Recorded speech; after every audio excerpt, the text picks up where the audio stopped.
देश अपने स्वतंत्रता के 80वें वर्ष में प्रवेश कर चुका है। विगत स्वतंत्रता दिवस पर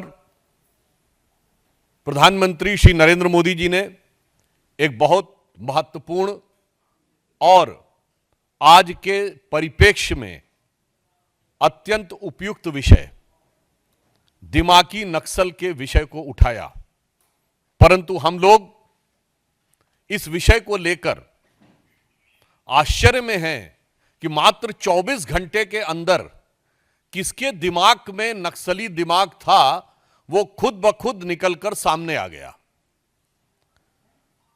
पूर्व गृह मंत्री, पूर्व वित्त मंत्री और कांग्रेस के वरिष्ठ नेता पी चिदंबरम साहब ने खुद आकर कहा कि उन्हें दिमागी नक्सली होने पे गर्व है। यानी देखिए कितने आश्चर्य की बात है कि प्रधानमंत्री जी ने कहा और इतनी तुरंत प्रतिक्रिया हुई कि पूरे देश के सामने आ गया कि किसके दिमाग में नक्सल बैठा हुआ है और वह स्वयं गर्व की अनुभूति करने लगे। तो मैं कांग्रेस पार्टी और पी चिदंबरम साहब को याद दिलाना चाहता हूं कि पूर्व प्रधानमंत्री डॉक्टर मनमोहन सिंह ने 13 अप्रैल 2006 को कहा था, मैं कोट कर रहा हूं, It would not be an exaggeration to say that the problem of Naxalism is the single biggest internal security challenge ever faced by our country। अर्थात उन्होंने कहा कि इसको कहने में अतिशयोक्ति नहीं होगी कि नक्सलवाद का खतरा भारत के इतिहास में आज तक आंतरिक सुरक्षा के लिए उत्पन्न सबसे बड़ा खतरा है। 13 अप्रैल 2006 और 31 मार्च 2026 प्रधानमंत्री श्री नरेंद्र मोदी जी की सरकार ने उस चीज को जो डॉक्टर मनमोहन सिंह समझ गए थे, मगर जिस विवशता के चंगुल में जकड़कर और नक्सली दिमाग वालों से भरी हुई सुपर कैबिनेट यानी एनईसी के द्वारा उनको कुछ करने नहीं दिया गया था, यदि वह कार्य सिद्ध करके दिखाया तो प्रधानमंत्री श्री नरेंद्र मोदी जी ने। मगर देश का एक ऐसा गृह मंत्री है जिसे इसमें गर्व का अनुभव नहीं हो रहा है, उसे इस बात में गर्व का अनुभव हो रहा है कि वह दिमागी नक्सली हैं। तो मैं कांग्रेस से पूछना चाहता हूं कि डॉक्टर मनमोहन सिंह सही हैं या आज के आपके स्वघोषित दिमागी नक्सली चिदंबरम साहब। और ये पी चिदंबरम साहब वो हैं, इनके लिए क्या कहा जाए, जिस यूपीए के पशुपति से लेकर तिरुपति तक रेड कॉरिडोर बना था, 180 से अधिक जिले नक्सलवाद से प्रभावित हो गए थे। दंतेवाड़ा में 2010 में सीआरपीएफ के इतने बड़ी संख्या में 75-76 जवान शहीद हुए और उसके बाद राजधानी के एक नामी गिरामी विश्वविद्यालय में खुशियां मनाई गई। यह होता है दिमागी नक्सली। और इतने बड़े विषय के बाद चिदंबरम साहब के शासनकाल में 5000 से अधिक निर्दोष नागरिकों की मौत हुई।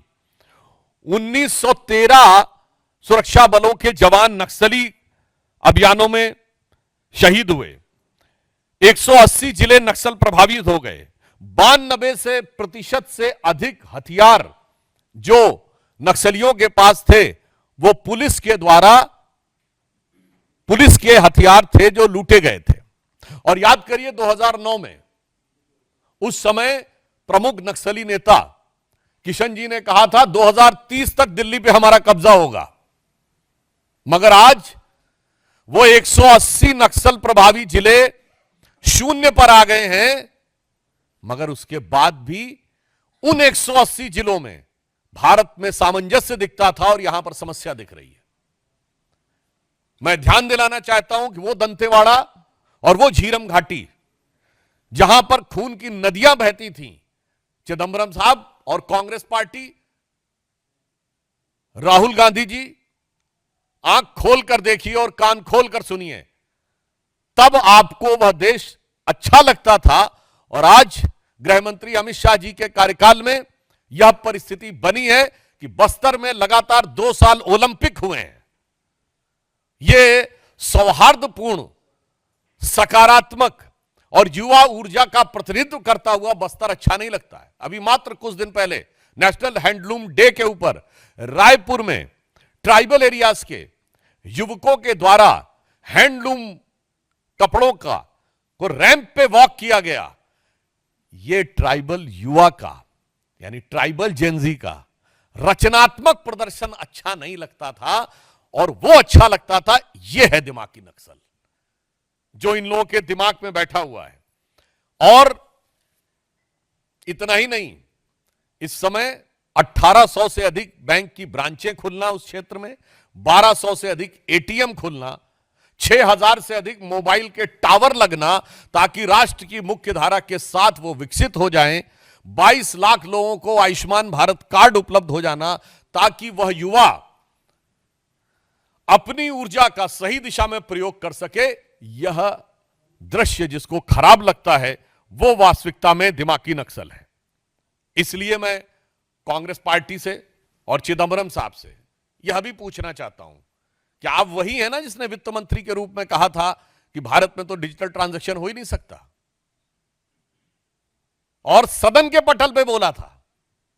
और आज भारत डिजिटल ट्रांजैक्शन में नंबर 1 का देश है। जिसकी सोच ऐसी है वो है दिमागी नक्सल।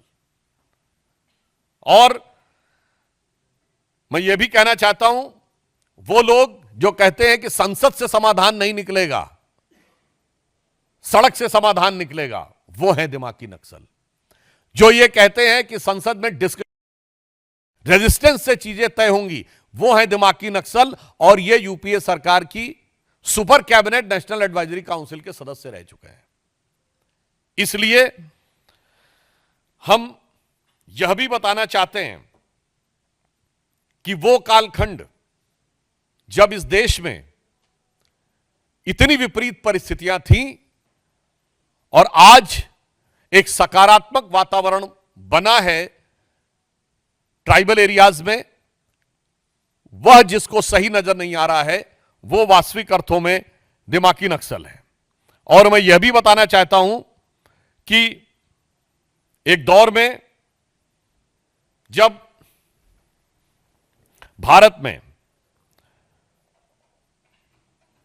इतने जिले प्रभावित थे वो तो अपनी जगह की बात है, उससे बड़ी बात यह है कि भारत के तमाम विश्वविद्यालयों में बैठकर उनको नैतिक और बौद्धिक समर्थन दिया जाता था। वो लोग वास्तविक अर्थों में दिमागी नक्सल हैं, जिन्हें गांधीयंस में गन नजर आती हैं, जिनको नक्सली, जिनको गांधीयंस विद गन कहते हैं। यानी कहां महात्मा गांधी जो अहिंसा के प्रतीक, और कहां माओवादी जो कहते power comes from the barrel of gun, जो नक्सलियों को गांधीयंस विद गन कहे और उन नक्सलियों को अपनी भारत जोड़ो यात्रा में साथ में रखे। उन राहुल गांधी से पूछना चाहता हूं, यह है वास्तविकता में दिमागी नक्सल। और इसीलिए हम यह भी कहना चाहते हैं कि चिदंबरम साहब हो या कांग्रेस पार्टी, ये वही लोग हैं जिनको एक विशेष प्रकार की चीज में अलग लगाव नजर आता है और दूसरे प्रकार की चीज में दुराव नजर आता है। मैं उदाहरण के लिए बोलना चाहता हूं, प्रधानमंत्री श्री नरेंद्र मोदी जी ने इन्वायरमेंट के लिए काम करने वाले उन लोगों को सम्मानित किया है, जैसे कर्नाटक की रानी गौड़ा जिन्होंने 1 लाख से अधिक वृक्ष लगाए, एक अन्य कर्नाटक की महिला जिनको वृक्ष माता कहा जाता है। और याद करिए वो आई थी पद्म अवार्ड लेने नंगे पैर राष्ट्रपति भवन में, मगर ये लोग इन्वायरमेंटलिस्ट नजर नहीं आते थे। जो लोग एयर कंडीशन कमरों में दिल्ली में बैठकर और भारत चीन सीमा के ऊपर होने वाले भारत की सुरक्षा की दृष्टि से महत्वपूर्ण इंफ्रास्ट्रक्चर को रोकने का काम करते थे, वो लोग इन्वायरमेंटलिस्ट नजर आते थे। और जो ये कहता था, जो सरकार ये कहती थी कि हमारी तो दशकों से स्थापित नीति है कि होना ही नहीं चाहिए सीमा के ऊपर इंफ्रास्ट्रक्चर, वो है दिमागी नक्सल। इसलिए हम ये कहना चाहेंगे कि संयोग देखिए कि माननीय प्रधानमंत्री जी ने स्वतंत्रता दिवस पे बोला था और आज नाग पंचमी आते आते ये जितना दिमागों में जहर था वो सब पूरे दिमाग से उजागर होकर उन्होंने खुद स्वीकार कर लिया कि हम क्या हैं। तो मैं सिर्फ अंत में यह कहना चाहूंगा कि माननीय प्रधानमंत्री जी ने जो संकेत दिया है यह बहुत सहज और स्वाभाविक है। इसके लिए किसी को दिमाग पे जोर लगाने की जरूरत नहीं है, सिर्फ आंख खोलकर देखने की जरूरत है। उसे दिखाई पड़ेगा कि दिमागी नक्सल कौन है। दिमागी नक्सल वो है जिसको हाफिज में साहब नजर आता है, याकूब मेनन में जुडिशियल किलिंग नजर आती है, जिसको ओसामा में जी नजर आता है, जिसको जाकिर नायक में शांति का मसीहा नजर आता है, जिसको इशरत जहां में बेटी नजर आती है, बुरहान वानी में भटका हुआ नौजवान नजर आता है और भारत के सेना अध्यक्ष में सड़क छाप गुंडा नजर आता है। यह है वो दिमागी नक्सल। और आज हर भारतीय को इस चीज को सिर्फ आंख खोलकर देखने की जरूरत है और कान खोलकर समझने की जरूरत है। स्वतः समझ में आ जाएगा। और उन लोगों ने जब स्वयं स्वीकार कर लिया है तो हमें लगता है अब किसी प्रकार का कोई संदेह या किंतु परंतु किसी देशवासी के मन में नहीं रह गया है कि जो माननीय प्रधानमंत्री जी ने कहा था कि कांग्रेस अब मुस्लिम लीगी माओवादी कांग्रेस हो गई है, तो अब उन्होंने खुद कह दिया है कि वो सिर्फ मुस्लिम लीगी माओवादी कांग्रेस नहीं बल्कि दिमागी नक्सल कांग्रेस भी हो गई है। ये उन्होंने स्वयं स्वीकार कर लिया है।